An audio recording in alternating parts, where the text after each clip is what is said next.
DCB മീഡിയയുടെ പുതിയൊരു വീഡിയോയിലേക്ക് സ്വാഗതം. ഇന്ന് മാർച്ച് 31 ചൊവ്വ. ഇന്നും തുടർന്നു വരുന്ന ദിവസങ്ങളിലും നിങ്ങൾ അറിഞ്ഞിരിക്കേണ്ട പ്രധാനപ്പെട്ട വാർത്താ അപ്ഡേറ്റുകളാണ് ഷെയർ ചെയ്യുന്നത്.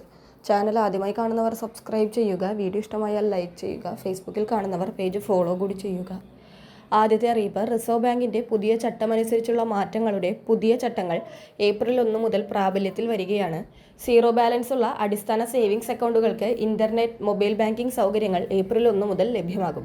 വാർഷിക ഫീസില്ലാതെ ATM കാർഡ്, പ്രതിവർഷം 25 ലീഫുള്ള ചെക്ക് ബുക്ക്, ശാഖകളിലും CDMകളിലും പരിധിയില്ലാതെ പണം നിക്ഷേപിക്കാനുള്ള സൗകര്യം എന്നിവയും ഒരുക്കും. സൗജന്യമായി ATMലൂടെ 4 തവണ പിൻവലിക്കാം. ആവശ്യമുണ്ടെങ്കിൽ ബാങ്കുകൾ ക്രെഡിറ്റ് ഗ്യാരണ്ടി സ്കീമുകളും ഈ അക്കൗണ്ടുകളിൽ ലഭ്യമാകും. അടുത്ത അറിയിപ്പ്, ഫാസ്ടാഗ് വാർഷിക പാസിന്റെ നിരക്കുകളിൽ മാറ്റം വരുത്തിയിരിക്കുകയാണ് ദേശീയപാത അതോറിറ്റി. 2026 ഏപ്രിൽ 1 മുതൽ പുതിയ സാമ്പത്തിക വർഷത്തേക്കുള്ള പരിഷ്കരിച്ച നിരക്കുകൾ നിലവിൽ വരും. നിലവിൽ 3000 രൂപയായ വാർഷിക പാസ് നിരക്ക് 3075 രൂപയായാണ് വർദ്ധിപ്പിച്ചത്. നിരക്കിലെ വർധന ചെറിയ തോതിലാണെങ്കിലും സ്ഥിരമായി യാത്ര ചെയ്യുന്നവർക്ക് ഇത് പ്രധാനമാണ്. ദിവസേനയുള്ള യാത്രക്കാർക്കും ദീർഘദൂര യാത്രക്കാർക്കും പതിവായി ഹൈവേ യാത്രയെ ആശ്രയിക്കുന്ന വാണിജ്യ ഉപയോക്താക്കൾക്കും വാർഷിക പാസ് പ്രത്യേകിച്ചും ഉപയോഗപ്രദമാണ്. ദേശീയപാതകളിലെയും എക്സ്പ്രസ് വേകളിലെയും ടോൾ പ്ലാസകളിലെ കാത്തുനിൽപ്പ് ഒഴിവാക്കാനും ഓരോ തവണയും പണമടയ്ക്കുന്ന ബുദ്ധിമുട്ടില്ലാതെ തടസ്സമില്ലാതെ യാത്ര ചെയ്യാനും പാസ് സഹായിക്കും. പാസ് ആക്ടിവേറ്റ് ചെയ്ത് 1 വർഷം അല്ലെങ്കിൽ 200 യാത്രകൾ വരെയാണ് ഇതിന്റെ കാലാവധി. നിലവിലുള്ള 3000 രൂപ നിരക്കിൽ തന്നെ പാസ് പുതുക്കി തുക ലാഭിക്കാൻ ആഗ്രഹിക്കുന്നവർക്ക് ഏപ്രിൽ 1 മുൻപ് അത് ചെയ്യാവുന്നതാണ്. അടുത്ത അറിയിപ്പ്, ഡ്രൈവിംഗ് ലൈസൻസിന്റെ കാലാവധി തീർന്നാലും 30 ദിവസം വരെ അത് ഉപയോഗിക്കാൻ അനുമതി നൽകി മോട്ടോർ വാഹന നിയമത്തിൽ ഭേദഗതി വരുത്തിയിരിക്കുകയാണ് കേന്ദ്രം.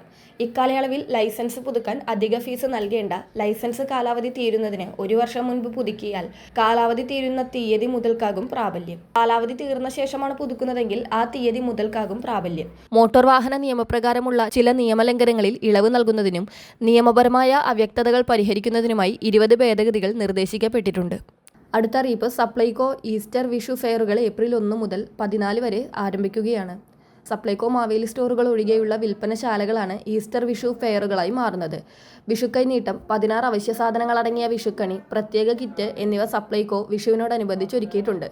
സപ്ലൈകോ മെഡിക്കൽ സ്റ്റോറുകളും പെട്രോൾ പമ്പുകളും LPG ഔട്ട്ലെറ്റുകളും ഒഴികെയുള്ള വിൽപ്പനശാലകളിൽ നിന്ന് 1000 രൂപയ്ക്ക് മുകളിൽ സബ്സിഡിയേതര സാധനങ്ങൾ വാങ്ങുന്ന ഉപഭോക്താവിന് വിഷുക്കൈ നീട്ടമായി 101 രൂപയുടെ കൂപ്പൺ ലഭിക്കും.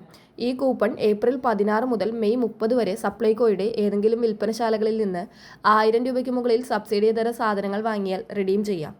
1250 രൂപയുടെ 16 സാധനങ്ങളാണ് പ്രത്യേക വിഷുക്കണി കിറ്റിൽ ഉൾപ്പെടുത്തിയിട്ടുള്ളത്. 1001 രൂപയ്ക്കാണ് സപ്ലൈകോ ഇത് നൽകുന്നത്. പഞ്ചസാര, ചെറുപയർ, വൻപയർ, കടല, ശർക്കരപ്പൊടി, ശബരി പായസ മിക്സ്, പായസക്കൂട്ട്, മിൽമ നെയ്യ്, ശബരി വെളിച്ചെണ്ണ, ഗോൾഡ് ചായപ്പൊടി, ജീരകം, കടുക്, ഉപ്പ്, പുട്ടുപൊടി, ചിക്കൻ മസാല, ഗരം മസാല എന്നിവ അടങ്ങിയതാണ് കിറ്റ്. വളരെ പ്രധാനപ്പെട്ട ഈ ഒരു ഇൻഫർമേഷൻ മറ്റുള്ളവർക്ക് കൂടി ഷെയർ ചെയ്യുക.